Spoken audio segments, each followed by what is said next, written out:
Hello students.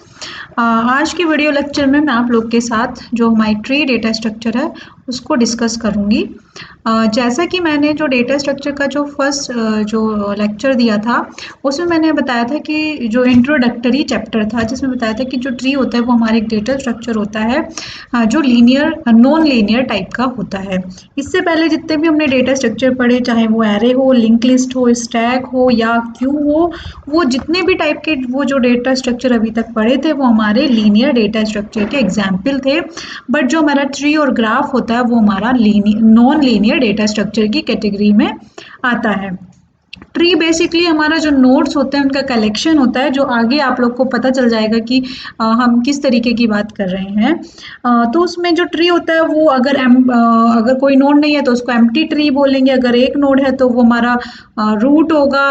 And जो उसमें बहुत सारे नोड हो सकते हैं, तो वो मैं आप लोग के साथ अभी जो जैसे जैसे हम लोग इस वीडियो सीरीज जो देखते चले जाएंगे उसमें आपको क्लियर हो जाएगा। तो जो हमारा बाइनरी ट्री है, बाइनरी ट्री क्या होता है? बाइनरी ट्री में जो ट्री होता है उसके जो बेसिकली इसमें नोड्स का कलेक्शन होता है और हर एक जो नोड होता है उसके दो ही चाइल्ड होते हैं। ठीक है, अगर कोई भी नोड, ये हमारे देखिए ABCDEFG, एक्चुअली हम लोग क्या है, डेटा ही है, उसको बस किस तरीके से हम स्टोर करें इन कंप्यूटर मेमोरी वो हमारा बताता है ट्री। तो जो हमारा ABCDEFG है उसको हमने देखिए इस ट्री की फॉर्म में हमने अरेंज किया हुआ है।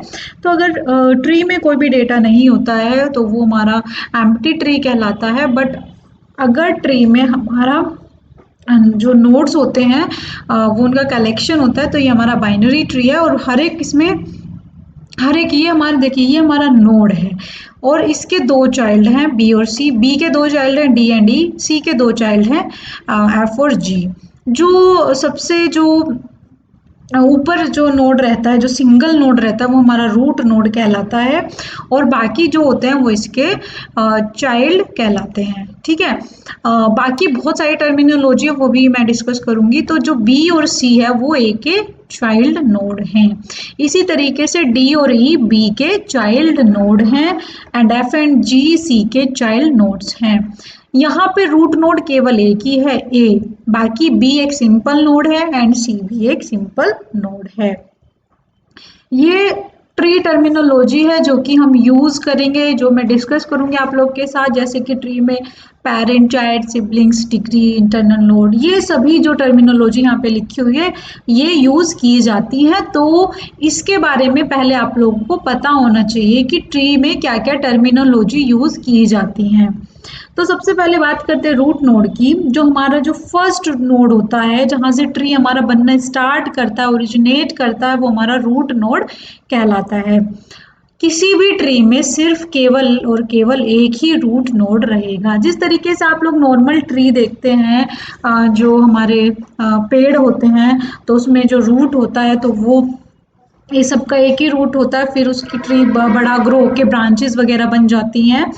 तो जो जहाँ से ओरिजिनेट होता है वो हमारा रूट कहलाता है। ये सिंपल वहीं से कॉन्सेप्ट उठाया गया है जो हमारा ट्री जो हम लोग देखते हैं रियल लाइफ में। यहाँ पे ये बाइनरी ट्री नहीं है बिकॉज बी के 3 चाइल्ड हैं। तो अगर आपको बाइनरी ट्री के एग्जाम्पल में रूट नोड दिखाना है तो आप इस तरीके का नोड लेना जिसके सिर्फ 2 ही चाइल्ड हों। ठीक है, ये हमारा जो जहाँ से ट्री स्टार्ट होता है तो ठीक है उसको हम रूट नोड कहते हैं। फिर हमारी बात आती है एजेस की। अगर जो हमारे नोड होते हैं जिनमें हमारी इंफॉर्मेशन स्टोर होती है, डेटा स्टोर होता है, उनको जो कनेक्ट करता है, जो लिंक कनेक्ट करता है दो नोड को, वो हमारी एज कहलाता है। अगर किसी भी ट्री में n नंबर ऑफ नोड्स होते हैं तो वहाँ पे n-1 नंबर ऑफ एजेस होते हैं।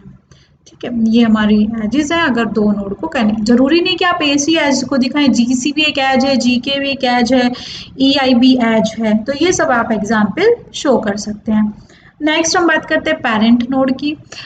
आप लोग को पेरेंट नोड में ये ध्यान रखना चाहिए कि रूट नोड जो होता है वो सिर्फ एक होता है, बट किसी भी ट्री में पेरेंट बहुत सारे हो सकते हैं। जैसे कि यहाँ पे जो A है वो पेरेंट नोड भी है किसका, B और C का। और वो रूट नोड भी है। अगर बी नोड की बात करें तो उसके वो बी किसका पेरेंट है, डी, ई और एफ का। सी किसका पेरेंट है, जी और एच का। ई किसका पेरेंट है, आई और जे का। जी किसका पेरेंट है, के का। लेकिन एफ और डी और एच किसी के भी पेरेंट नहीं है। ठीक है। तो यानी the node which has one or more children is called as a parent node. In a tree a parent node can have any number of child node. ये अगर सिंपल ट्री की बात करें, but in case of binary tree उसमें सिर्फ 2 ही child node होंगे, क्योंकि binary आप लोग पहले भी नंबर पर, बाइनरी नंबर कौन से होते हैं, 2 ही नंबर होते हैं। Binary means 2, that means if a tree has 2 nodes then ये बाइनरी ट्री कहलाता है। फिर आता है चाइल्ड। किसी भी नोड के, जैसे आप लोग जो ए के चाइल्ड की बात करें तो 2 चाइल्ड नोड हैं बी एंड सी। बी के 3 चिल्ड्रन हैं डी, ई, एफ। ई के 2 चिल्ड्रन हैं आई एंड जे। ठीक है, तो ये हमारे चाइल्ड नोड कहलाते हैं। ये ऑपोजिट है पेरेंट नोड का ऑब्वियसली। ए का कोई भी ए पेरेंट है लेकिन ए किसी का भी चाइल्ड नहीं है, सिबलिंग। जिस तरीके से हम लोग ने देखा कि जो हमारे जो पेरेंट, जो हमारे भाई बहन होते हैं वो हमारे सिबलिंग कहलाते हैं, सेम इसी तरीके से अगर ट्री की बात करें तो जो ट्री में जो 2 चाइल्ड नोड हैं जिनका पेरेंट एक ही है वो सिबलिंग कहलाते हैं। जैसे आई और जे, ये किनके पेरेंट क्या, ई, तो ये आपस में सिबलिंग कहलाएंगे। डी, ई, एफ आपस में सिबलिंग है। जी और एच ये भी सिबलिंग है। लेकिन एफ और जी को हम सिबलिंग नहीं कहेंगे बिकॉज इनके जो पेरेंट हैं वो अलग अलग हैं।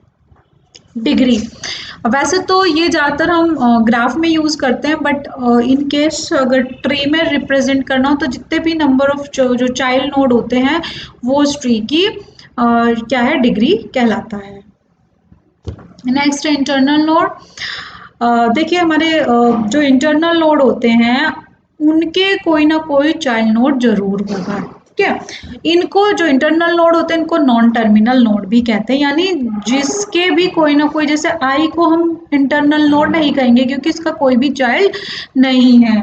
एफ को इंटरनल नोड नहीं कहेंगे क्योंकि इसका भी कोई चाइल्ड नहीं है, बट ई को हम इंटरनल नोड कहेंगे बिकॉज इसके 2 चाइल्ड हैं। इसी तरीके से जी इंटरनल नोड है बट एच इंटरनल नोड नहीं है। बात करते हैं नेक्स्ट लीफ नोड की। ये जस्ट इंटरनल नोड का ऑपोजिट है, जिसका कोई भी चाइल्ड ना हो या जहाँ पे हमारा जो ट्री है वो टर्मिनेट करे वो हमारा टर्मिनल या एक्सटर्नल या लीफ नोड कहलाता है। जैसे डी, आई, जे, एफ, के एंड एच ये सभी लीफ नोड कहलाते हैं। Level, in a tree each step from top to bottom is called as a level of a tree। यानी ट्री में एक लेवल होता है, जैसे जो रूट होता है वो 0 लेवल पे होता है, देन उसके जो चाइल्ड नोड होते हैं वो लेवल 1 पे, उनके जो चाइल्ड होते हैं वो लेवल 2 पे, और इस तरीके से हर एक जो चाइल्ड नोड है उस पर हमारा एक एक लेवल फॉर्म होता चला जाता है। और जो लेवल की जो नंबरिंग होती है वो from 0 to up to n-1 तक होती है। नेक्स्ट हम बात करें टर्मिनोलॉजी हाइट की, तो जो total number of edges that lies on the longest path from any leaf node to a particular node is called as height of that node. अब देखिए height is of a tree is the height of a root node. ये देखिए ये हमारे leaf node कहलाते हैं। Leaf node से जो हमारी जो हाइट होगी, अगर हम किसी नोड की हाइट निकालनी है तो उससे लीफ नोड तक की जो भी मैक्सिमम, जो भी सबसे लंबा पाथ होगा वो उस ट्री की हाइट कहलाएगा। जैसे अगर हमें एक ही हाइट निकालनी हो तो इसके बहुत सारे लीफ नोड है, जैसे डी है, आई है, जे, एफ, के, एच, बहुत सारे हैं, तो सबसे लॉन्गेस्ट पाथ यही वाला हम लोग को दिख रहा है, तो ये A to B, B to E and E to I या ई टू जे। तो ये हाइट कितनी है 1, 2 एंड 3। तो इसलिए जो हाइट ऑफ ए है वो 3 and that is the height of the tree. अगर बी की बात करें तो बी की हाइट उसके लीफ नोड तक का जो भी बहुत सारे पाथ होते हैं, बहुत सारी एजेस होती है, जो सबसे लंबा जो पाथ होता है वो हमारा हाइट कहलाता है। तो बी से आई या जे तक की जो भी डिस्टेंस है 1 और 2, तो बी की हाइट है 2।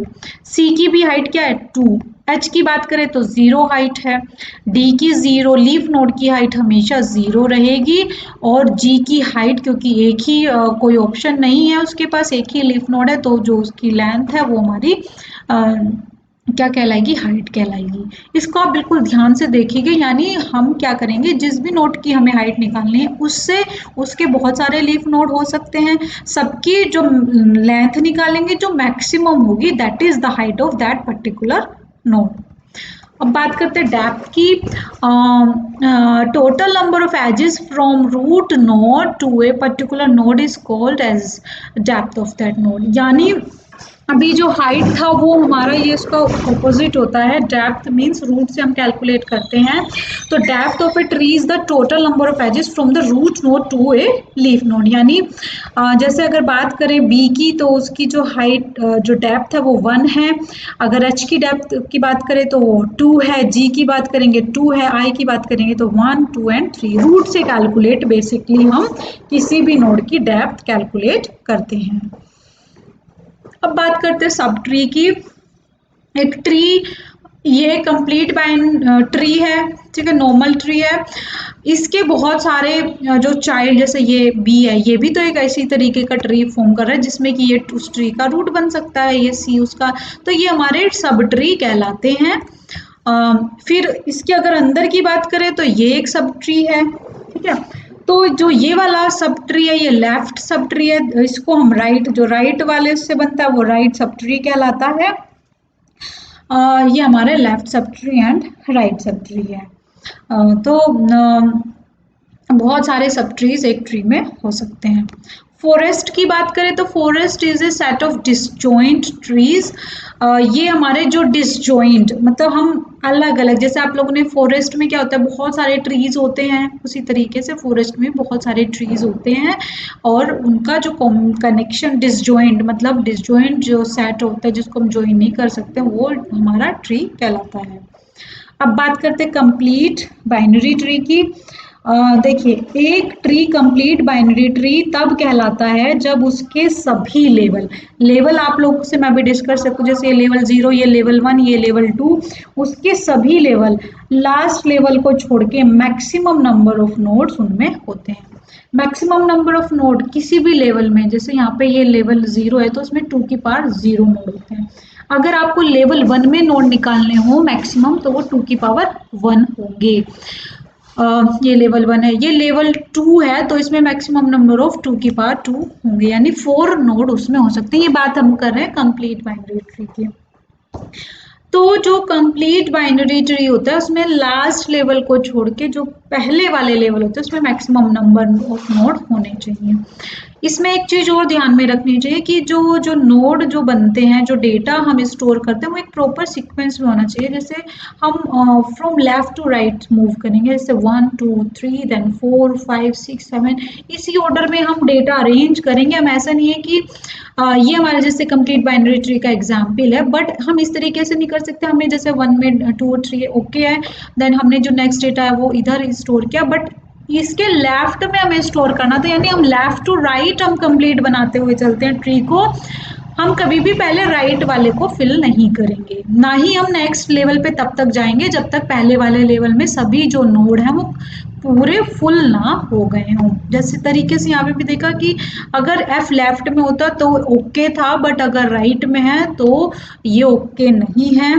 तो आप लोग यहाँ पे देख लीजिएगा कि जो कंप्लीट बाइनरी ट्री होता है तो ये कंडीशन पूरी होनी चाहिए कि जो पिछले वाला लेवल होता है वो कंप्लीट फुल होना चाहिए, और प्रॉपर लेफ्ट टू राइट ही सीक्वेंस में जो नोड होते हैं वो उसी सीक्वेंस में होने चाहिए। नेक्स्ट होता है हमारा एक्सटेंडेड बाइनरी ट्री। जो भी एक बाइनरी ट्री है अगर हम उसके बात करें कि वो एक्सटेंडेड ट्री होता है तो तब कहलाता है जब उसका प्रत्येक जो भी नोड होते हैं वो या तो उनके या तो 0 चाइल्ड होंगे या 2 चाइल्ड रखें। इसमें जो भी नोड 2 चाइल्ड रखता है उसे हम क्या कहते हैं, इंटरनल नोड, और जिसका 0 चाइल्ड रहता है उसके हम टर्मिनल नोड या लीफ नोड कहते हैं। यानी या तो किसी के देखिए यहाँ पे दो, हर एक उसके दो दो नोड होंगे तो वो इंटरनल है, इसके 2 नोड है उनमें से एक इंटरनल है बट एक लीफ है, यानी इसका फर्दर कोई भी चाइल्ड नहीं है। जिसका कोई चाइल्ड नहीं है दैट इज लीफ नोड, और जिसके 2 चाइल्ड होते हैं दैट इज हमारा एक्सटेंडेड एक्सटर्नल नोड या लीफ नोड। तो ये हमारी कुछ बेसिक इंट्रोडक्शन है बाइनरी ट्री का। इसके बाद मैं आप लोगों से जो नेक्स्ट वीडियो लेक्चर्स में डिस्कस करूंगी कि किस तरीके से हम मेमोरी में रिप्रेजेंट करते हैं बाइनरी ट्री को, और उसकी किस तरीके से हम डिस्प्ले कर सकते हैं, ट्रेवर्स कर सकते हैं each and every node of a tree.